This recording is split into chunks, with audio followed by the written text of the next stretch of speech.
Salmo 61. Dice la palabra de Dios: Oye, oh Dios, mi clamor. A mi oración atiende. Desde el cabo de la tierra clamaré a ti cuando mi corazón desmayare. Llévame a la roca que es más alta que yo, porque tú has sido mi refugio y torre fuerte delante del enemigo.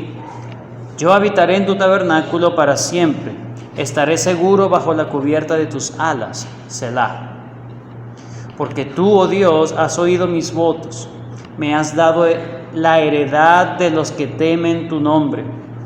Día sobre día añadirás el rey. Sus años serán como generación y generación. Estará para siempre delante de Dios. Prepara misericordia y verdad para que lo conserven. Así cantaré tu nombre para siempre, pagando mis votos cada día. El Salmo 61 dice, en el subtítulo inspirado, dice al músico principal sobre Nehinot, Salmo de David. Ya inmediatamente nos introduce quién es el autor del Salmo, es David. Aunque el Salmo no nos dice realmente cuál es el contexto histórico, la situación que está viviendo David en ese momento, sí podemos suponer, ¿sí? No debemos ser dogmáticos con lo que voy a decir, pero sí podemos suponer el contexto en que se pueda desarrollar o en que se origina o nace este Salmo 61. Fíjense el versículo 6, dice: días sobre días añadirás al rey. Aparentemente ya él está en el trono de Israel, pero él se siente desplazado del sitio de la adoración de Dios. Versículo 2: desde el cabo de la tierra clamaré a ti cuando mi corazón desmayare. Versículo 4: yo habitaré en tu tabernáculo para siempre, estaré seguro bajo la cubierta de tus alas. Aunque no podemos afirmar dogmáticamente que este salmo está dentro de las persecuciones de Absalón, que recuerden, David sufrió persecución antes del reinado por Saúl, ¿sí? Pero luego del reinado, en el momento de la supuesta estabilidad, ya ha llegado al punto donde Dios le dijo que iba a llegar. 17 años aproximadamente fue ungido por Samuel para ser rey de Israel. No fue al día siguiente que fue rey de Israel. Él duró un periodo, aproximadamente a los 20 años de edad, él se enfrenta a Goliat y a partir de allí crecen los celos de Saúl, el rey Saúl, contra David, y lo persigue y quiere matarlo. No solamente quiere regañarlo, quiere matarlo. Es una situación de vida o muerte que ha estado experimentando el rey David. Pero de ahí van como 10 años, y es a los 30 años aproximadamente que el rey David por fin llega al trono. Aunque no llega al trono de Israel completo, ¿verdad? Porque está todavía uno de los descendientes de Saúl tratando de conservar el trono. Pero en Judá ya está reinando, dura 3 años reinando y luego lo hacen rey en todo Israel. Y ahí dura 40 años reinando. Pero uno podría pensar que, bueno, ya las aflicciones de David pasaron. Es decir, ya no estaba en el reinado y Saúl lo estaba persiguiendo para matarlo. Cae su enemigo Saúl, uno de los más grandes enemigos de David, ¿sí? Y ahora está en el trono. Y como vimos en el Salmo 60, él está avanzando en el reinado y estableciendo el reinado. Sin embargo, en segunda de Samuel, en el segundo libro de Samuel, capítulo 15, versículos 1 al 17, nos encontramos un episodio que luego del gran pecado que hizo David, obviamente, luego del gran pecado que hizo David de acostarse con la mujer de Urías, mandar a matar a Urías, ¿sí? Caer en ese adulterio, uno de los hijos de David se levanta para perseguir a David también, para ir en contra de David, para darle un golpe de estado a David. Este es Absalón. Entonces fíjense que la vida de David siempre estuvo plagado de problemas, siempre estuvo plagado de persecución. No fueron persecuciones ligeras o simplemente de palabras, o persecuciones simplemente de ideas. No. Lo querían matar. El propio hijo quería matar a su papá. Imagínense esa situación. El propio hijo buscando matar a su padre. Y en 2 de Samuel capítulo 15 vemos la sublevación que hace Absalón. Y muchos teólogos colocan el Salmo 61 como aquel que está sufriendo, ha sido desterrado. Fíjense que él dice desde el cabo de la tierra, es decir, desde los confines del mundo estoy lejos de la presencia de Dios. Versículo 4, yo habitaré en tu tabernáculo. Su deseo era estar cerca de la presencia del Señor. Y muchos ubican el Salmo 61 como en el tiempo que se conoce en las Escrituras que tuvo persecución el rey David ya en el reinado. Pero sea que fue esa persecución en el momento de Absalón o en algún otro momento que parece no haber sido, lo cierto es que el salmista está sufriendo no por la persecución. El salmista, hermanos, está sufriendo porque se siente lejos de la presencia de Dios.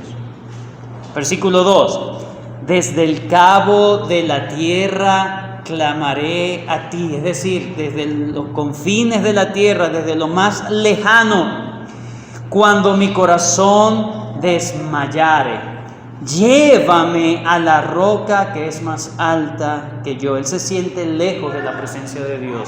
Él se siente que su desgracia está en el contexto de que no está cerca del templo. Tiene persecución. Versículo 3. Porque tú has sido mi refugio y torre fuerte delante del enemigo. Yo quiero estar en donde hay protección, pero siento que no estoy en el lugar que debo estar. Es decir, en el templo, en lugar de la presencia de Dios. Algunos han titulado el Salmo 61 como la oración del desterrado. La oración del desterrado. Es decir, una persona que quiere estar en un sitio, pero no está. Ahora, pero ese no es cualquier sitio. En ese momento, el templo representaba la presencia de Dios y este hombre anhelaba estar en la presencia de Dios y era impedido para él. Como he dicho antes, la vida de David estuvo plagada de persecuciones, tribulaciones, aflicciones, pruebas, tiempos difíciles. Pero este salmo nos enseña que la vida cristiana es igual que la vida de David. Si fue dura la vida cristiana antes de Cristo, luego de Cristo es más dura todavía. ¿No se ha dado cuenta de eso? Si antes de Cristo la vida de la persona fue difícil, toda persona inconversa también sufre. Pero ahora en Cristo el sufrimiento es más grande, ¿sabía eso? David estaba tranquilo cuidando las ovejas de su padre. Y a partir de que fue ungido para ser rey, empezaron todos sus problemas. Persecución de muerte. Persecución de muerte. Aunque sí, peleó con el oso, peleó con el león, salió victorioso. Pero de Saúl tenía que huir. Del rey Saúl tenía que huir. Hermanos, el sufrimiento es común para toda la raza humana. El sufrimiento del cristiano no es común, es extraordinario. Vuelvo a repetirlo.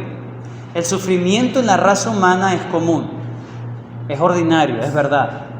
Pero para el creyente parece que hay una doble porción de sufrimiento.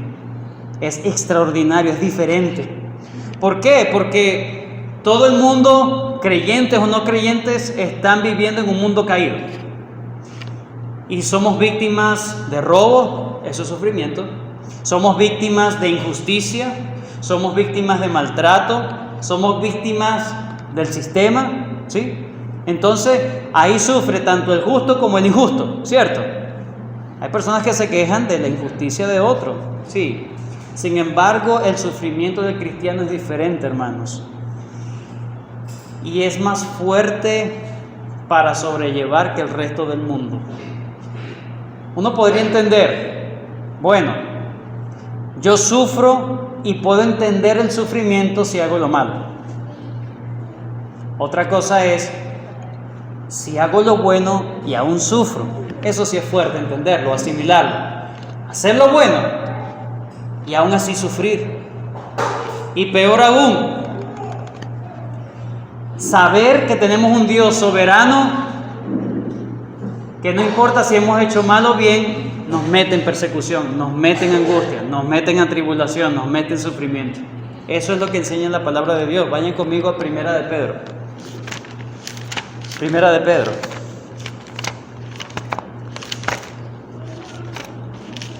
Primera carta de Pedro, capítulo 3. Versículo 17.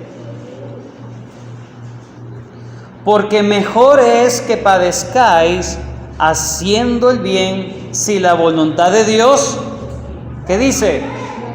Así lo quiere, que haciendo el mal. A veces Dios quiere que padezcamos.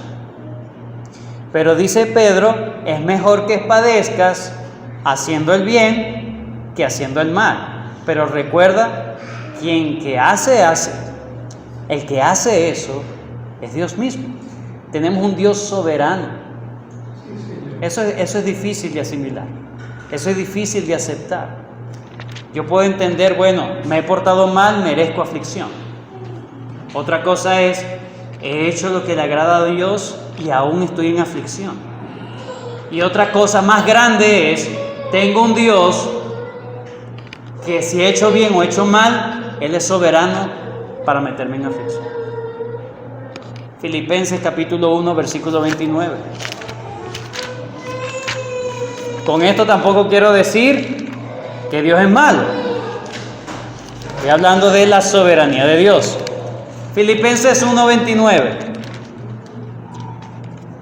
Porque a vosotros os es concedido, a causa de Cristo, no solo que creáis en Él, sino que también que padezcáis por Él. Se te ha dado un gran regalo. No solamente de que creas, sino de que sufras por Él. Qué regalo tan hermoso. No es fácil. No es fácil. Esperamos que si somos hijos de Dios, si estamos en Cristo, tengamos una protección tan grande que no nos pase nada. Pero a veces no es así. Y cualquiera puede decir, bueno, entonces ¿para qué vivir? Imagínense a David. Todo el sufrimiento que tuvo David antes del reinado y después del reinado, o en el reinado ya. Se supone que ya había cumplido la meta de su vida y aún tenía persecución. Se levantó un hijo en contra de él. Ciertamente, luego del pecado de David, ¿qué pasó? Murió el hijo que fue concebido allí. Sufrimiento. Luego otro hijo vino y violó a una de sus hijas. Imagínense, una noticia para un padre de esa magnitud. Luego el otro se levanta y mata a aquel que había violado a su hermana. Y ahora este se levanta para ir en contra y darle un golpe de estado a su papá. Si tú lees 2 de Samuel capítulo 15, te das cuenta que lo que hizo David no fue agarrar el ejército y pelear en contra de Absalón, sino huir de Absalón. Porque ir en contra de Absalón significaba que él iba a morir o que tenía que matar a Absalón. Pero fíjense que la decisión de David fue diferente. Él dijo, yo soy el verdadero, el legítimo rey. Yo prefiero retirarme, huir, que no ir en contra de mi hijo. Estamos hablando de que el hombre estaba sufriendo, no quería matar a su propio hijo. Fíjense la aflicción que estaba teniendo David. Y una cosa tras otra, una cosa tras otra. Cualquiera puede decir, bueno, pero si así es la vida cristiana, entonces, ¿para qué? Fíjense cómo declaraba Job en medio de su sufrimiento. Job capítulo 13. Job capítulo 13.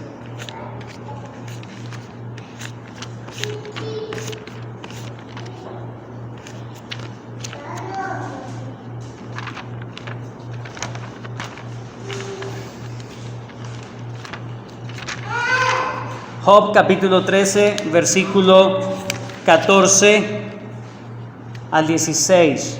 Job 13, 14 al 16. Dice: ¿por qué quitaré yo mi carne con mis dientes y tomaré mi vida en mi mano? ¿Qué está diciendo? ¿Por qué tomaré yo la decisión de suicidarme? Es lo que está diciendo. ¿Por qué tomaré esa decisión? Dice: he aquí, aunque Él me matare, en Él esperaré. No obstante, defenderé delante de Él mis caminos. Hasta el 16. Y Él mismo será mi salvación, porque no entrará en su presencia el impío. Aunque Él me matare, en Él esperaré. ¿Cómo vivimos el sufrimiento? Es la pregunta. El Salmo 66 nos enseña a vivir el sufrimiento. Nos enseña a orar en medio del sufrimiento. Nos enseña a qué cosas pedir en medio del sufrimiento. Ese es el Salmo 61. Nos ayuda a saber qué cosas debemos pedir cuando estamos en sufrimiento. David estaba en sufrimiento, estaba en el reinado, pero estaba sufriendo, estaba lejos de la presencia de Dios de manera visible. Sí, el templo, el tabernáculo en este caso. El Salmo se divide en dos, hermanos. Del 1 al 4 hay una pausa, ¿lo ven? Versículos del 1 al 4 hay una pausa. Allí en esa sección vamos a ver la petición de retorno, la petición que hace el salmista de retornar al templo de Dios. ¿Sí? La petición que hace el salmista de retornar al templo de Dios. Versículos 1 al 4. Hay una pausa, Selah. Luego los versículos 5 al 8 nos habla de la declaración y la confianza del salmista en Dios. Vuelvo a repetir. La petición del salmista de retornar al templo de Dios. Versículos 1 al 4. Y en segundo lugar, versículos 5 al 8, declaración de confianza y esperanza del salmista en Dios. Vamos con los primeros 4 versículos. Oye, oh Dios, mi clamor, a mi oración atiende. El salmista comienza diciendo: oye mi clamor. La palabra clamor debemos entenderla o asumirla como un grito desesperado. Escucha mis ruegos, escucha mis gritos. Literalmente está diciendo: escucha mis gritos. El salmista está demostrando desesperación por la respuesta de Dios. El salmista está desesperado porque él está fuera de la tierra de Dios, está desterrado, está sufriendo eso. Pero él sabe que Dios, hermanos, no se limita a la geografía. Salmo 139, recuerden lo que el mismo salmista escribió. Salmo 139, es un salmo de David también. Versículo 7. ¿A dónde me iré de tu presencia, de tu espíritu? ¿Y a dónde huiré de tu presencia? Si subiera a los cielos, allí estás tú. Y si en el Seol hiciere mi estrado, he aquí allí tú estás. Si tomare las alas del alba y habitar en el extremo del mar, aún allí me guiará tu mano y me asirá tu diestra. Si dijere, ciertamente las tinieblas me cubrirán, aún la noche resplandecerá alrededor de mí. Aún las tinieblas no encubren de ti, la noche resplandece como el día, lo mismo te son las tinieblas que la luz. El salmista sabe que Dios no se confina solamente al templo. Él lo sabe. Pero aquí el asunto es: yo necesito ser escuchado porque yo me siento lejos de Dios. Yo sé que Dios no está lejos, pero yo me siento desterrado, yo me siento lejos. No siento que estoy cerca de la presencia de Dios. Y el creyente no se conforma solamente con, bueno, ya oré, listo, se acabó. No, aquí dice: oye mi clamor, atiéndeme, atiende a mis ruegos, atiende a mi oración. No es solamente quieras orar, Él quiere ser escuchado. No solamente quiere orar, quiere ser escuchado. Él sabe que si Dios no hace nada, las cosas no se van a arreglar. Él es la única solución. Si Dios no le oye, está perdido. La oración para el verdadero creyente no es el último recurso, sino el primero. No es la última opción, es la única opción. Charles Spurgeon dijo: los fariseos pueden reposar en sus oraciones. Los verdaderos creyentes están deseosos de obtener la respuesta a las suyas. Los ritualistas pueden estar satisfechos cuando han dicho y cantado sus letanías colectivas, pero los hijos vivos de Dios nunca van a reposar hasta que sus súplicas hayan entrado en los oídos del Señor Dios de Sabaoth, el Señor de los ejércitos. ¿Cómo oramos, hermanos? ¿Cómo estamos orando? Ya yo oré por eso. Ya eso yo se lo entregué a Dios. Dios sabrá. ¿Cómo se ora cuando alguien está sufriendo? Si oras de esa manera, se ve que no estás sufriendo, que no estás esperanzado en nada. Pero si tú quieres ser escuchado, como dice el Salmo 61, es un ruego al Señor: escúchame. No es solamente saber que oré. El asunto es: Señor, necesito que me escuches. Pero vemos dos cosas aquí en esta petición, hermanos. Número uno, vemos en primer lugar el deseo de ser atendido, ya lo hemos visto. Pero en segundo lugar, el deseo de expresar sinceridad delante de Dios. Fíjense, él expresa lo que está experimentando. ¿Qué está experimentando él? Versículo 2.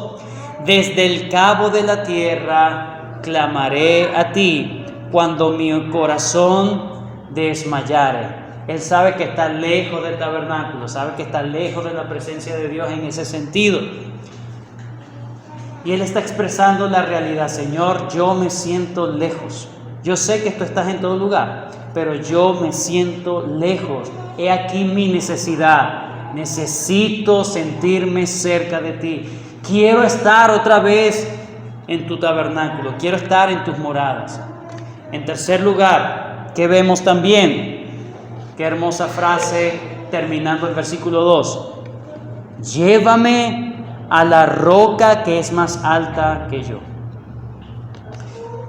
Cuando estamos en un sitio nadando, imagínense estar en la playa nadando y de repente hay una corriente y te lleva más adentro en el mar y tratas de nadar lo que puedas, pero sabes que las olas cada vez te hunden más y más y más. Qué desesperación, ¿verdad? Qué cosa tan desesperante, abrumador. Esto está más alto de mi alcance. Esta frase tiene esa connotación. Dice: llévame a la roca que está o que es más alta que yo, a donde yo no puedo accesar por mi propia fuerza, Señor. Esta es una petición humilde y de profunda pobreza. Señor, llévame tú. No puedo llegar. No puedo llegar ante tu presencia. Arrástrame tú, Señor. Señor, eso está muy encumbrado, eso está muy alto, Señor. No puedo, necesito el gozo de tu salvación, no lo puedo encontrar por mi propia fuerza. Me puedo parar a las 5 de la mañana a orar, pero si tú no me llevas, Señor, yo no llegaré. Si tú no me llevas, no llego. Ahí hay una petición con expresiones de humildad, de incapacidad delante del Señor. Señor, yo no puedo, llévame tú. Solo Dios te puede llevar. Hermano, Dios es el único que nos puede sacar por encima de los problemas que nos puedan estar ahogando. Por los problemas o las situaciones de crisis. Necesito una roca, pero esa roca siento que está tan alta que no puedo alcanzarlo. Necesito que me agarres y me lleves tú. Está más allá de mi alcance, está más allá del alcance del salmista. Solo Dios puede llevarlo a la posición de estabilidad. Versículo 3. porque tú has sido mi refugio y torre fuerte delante del enemigo. En el versículo 3, hermanos, el salmista se remonta al pasado. ¿Por qué te pido esto? Porque en el pasado ya tú lo has hecho.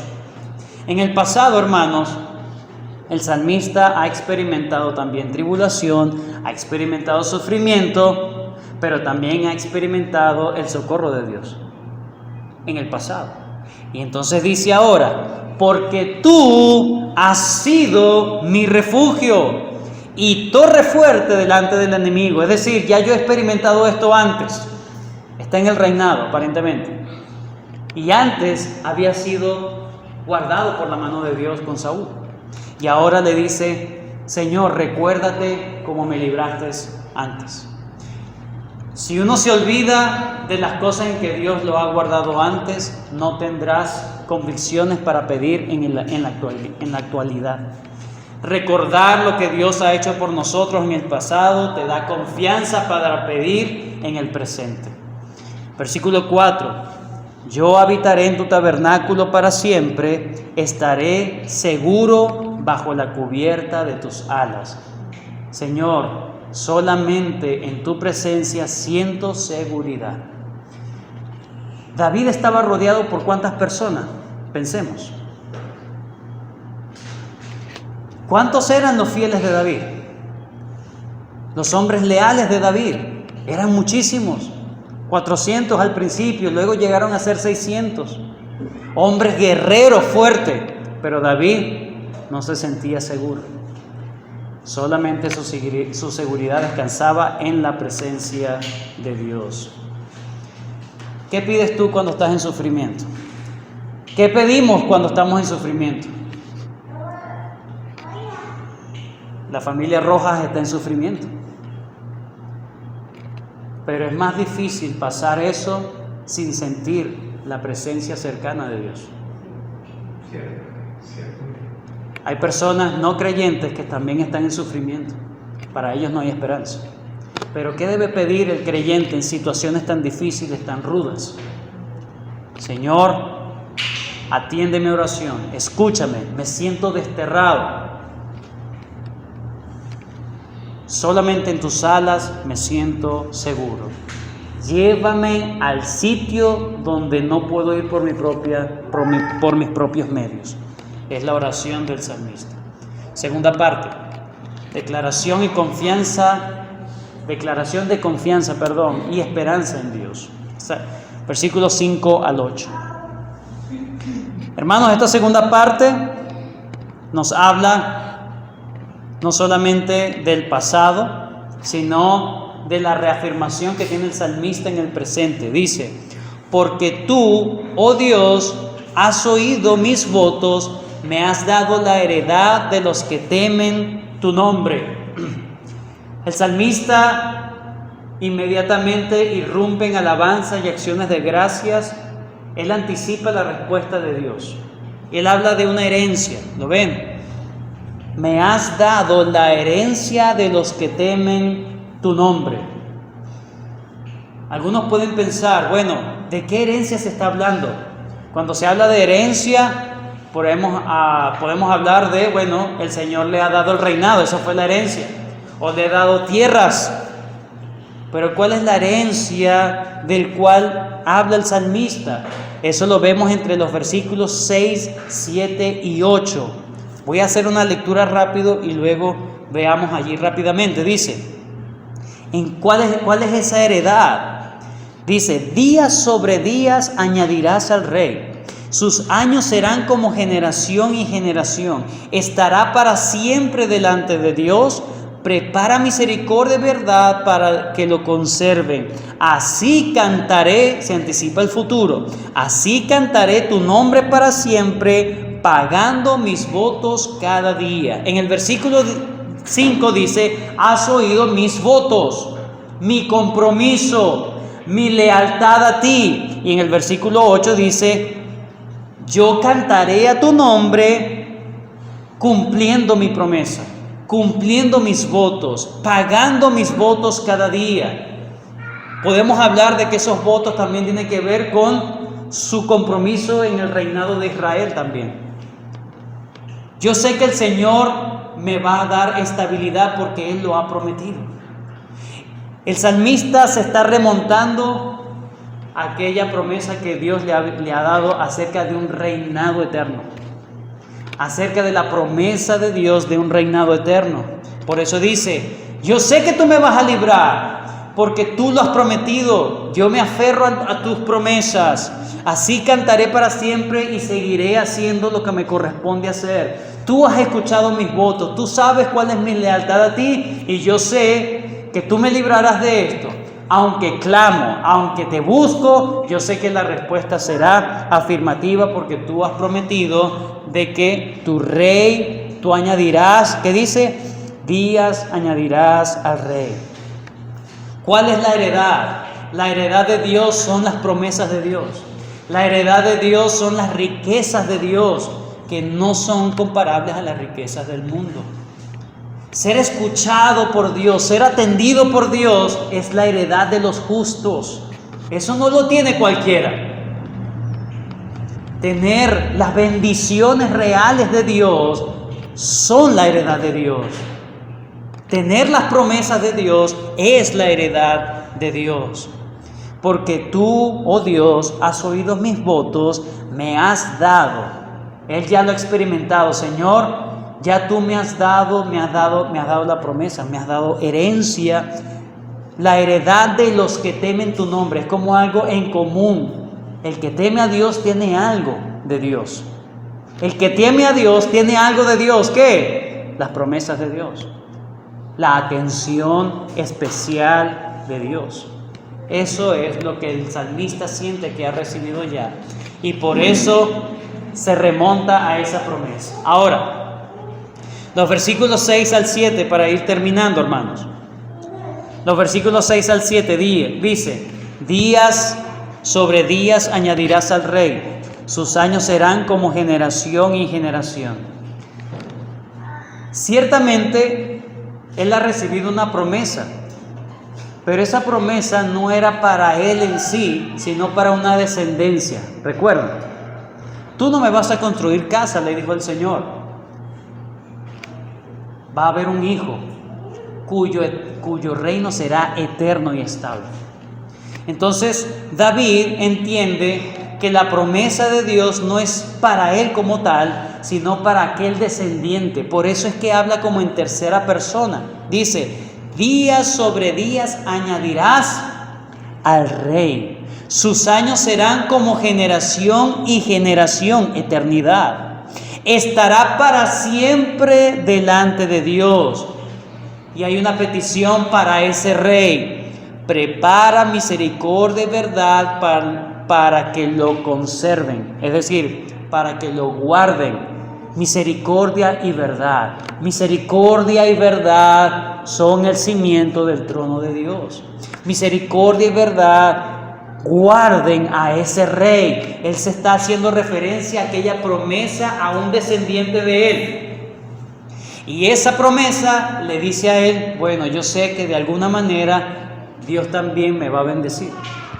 Por eso dice: así cantaré tu nombre, recordándote esa promesa, y yo seguiré pagando mis votos cada día. ¿Dónde se pagan los votos? En el pueblo de Israel, en el templo. En el templo se pagaban los votos. Pero él recuerda la promesa a un descendiente de él. Él sabe que no es su futuro, es el futuro de su descendiente. David no habla a sí mismo. Esas expresiones de estabilidad, de eternidad, de perpetuidad, sabe que es para un heredero de su trono. Pero él también es beneficiario de eso. Es lo que David ve. Yo también soy beneficiario de eso. El salmista termina en el versículo 8 entonces declarando su confianza de que será restituido a la presencia de Dios. Yo sé que seré restituido. Ya tú me has dado una promesa. Aunque es para un descendiente mío, yo también tengo beneficios de esa promesa. Finalmente, su propósito como rey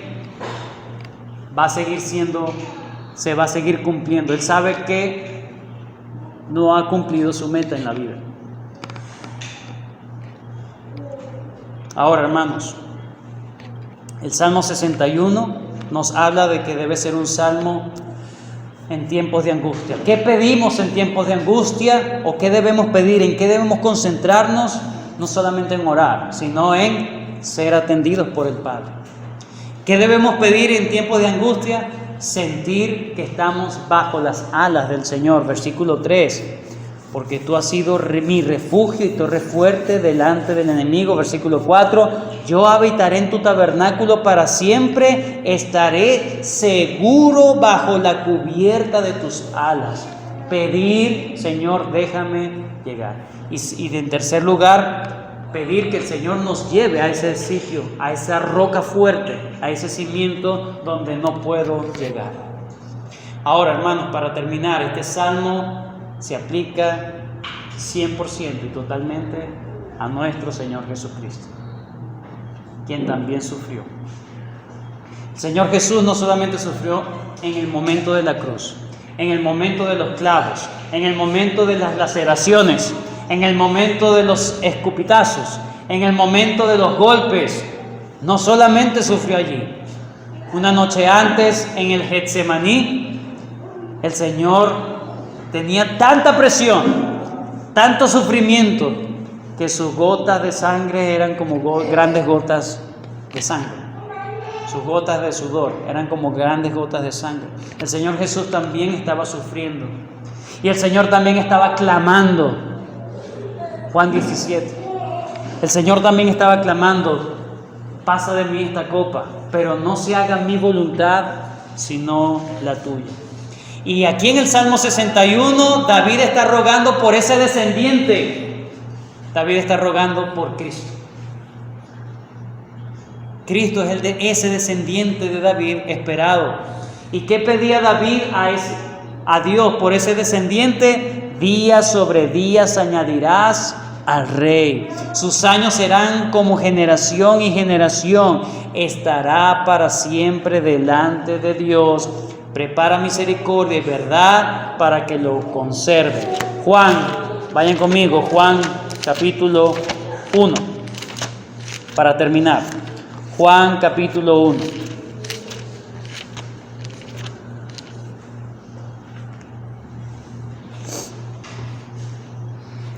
Versículo 14. Y aquel verbo fue hecho carne y habitó entre nosotros, y vimos su gloria, gloria como del unigénito del Padre, lleno de ¿qué? De gracia y de verdad. En Cristo Dios respondió la oración del salmista en el Salmo 61. Señor, que a ese rey, ese descendiente, tú lo guardes con gracia y verdad, con misericordia y verdad. Y Dios le respondió esa oración al rey. En Cristo Jesús, la oración del 61 se cumple a cabalidad. El Señor está para siempre delante de Dios. El Señor Jesucristo es Rey eterno. Su gloria, su eternidad, sus años son de generación en generación. Él es el Rey a quien David estaba orando. Cuida a ese Rey. Está sufriendo David. Vean el asunto. David está sufriendo, pero está orando para que se cumplan las promesas de Dios. En medio del sufrimiento, Señor, cumple tus promesas. Cumple tus promesas. Y permíteme estar en el lugar donde yo no puedo estar. Llévame a la roca que es más alta que yo. Estoy en sufrimiento, en tribulación, me estoy ahogando, no puedo salir, ni por mis fuerzas, ni por mis medios. Señor, tú me puedes llevar a estar estable a la roca de mi salvación. Oremos, hermanos, y le damos gracias al Señor por este salmo. Gracias, Señor, por este momento.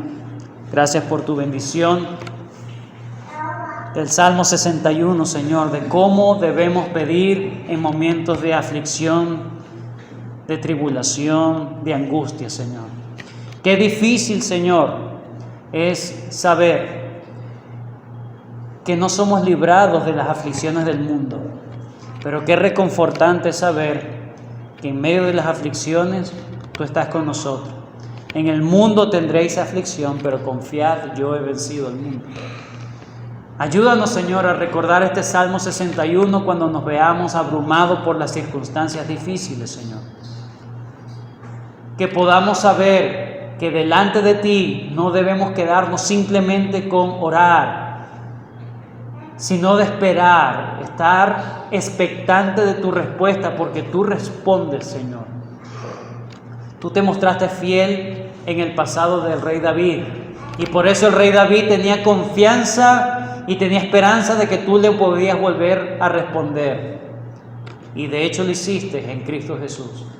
Pero nosotros también, Señor, tú antes, que no se nos olvide de dónde nos has sacado, que no se nos olvide cómo nos has cuidado hasta este momento. Y en el momento de la aflicción, recordar que tú sigues siendo el mismo Dios. Recordar las promesas que tú has dado, Señor. Recordar que en esas promesas también somos bendecidos, Señor. Gracias. Ayúdanos, Señor, a pedir legítimamente en momentos difíciles, en momentos de tribulación. Pedimos una vez más, Señor, por la familia Rojas que está sufriendo en este momento. Pedimos por la vida de Eddie, Señor, guárdale, que pueda salir bien de la operación. Tal, Señor, como lo hiciste con nuestro hermano Luis Torrealba, Señor. Todos estos días que oramos por él, Señor, y ahora lo vemos restablecido, Señor, en salud con nosotros. Gracias, Señor. Tú lo hiciste con él. Pedimos, Señor, que lo hagas con el hermano Eddie. Te lo pedimos confiando en que todo lo que tú harás es bueno. En el nombre de Cristo Jesús. Amén. Amén.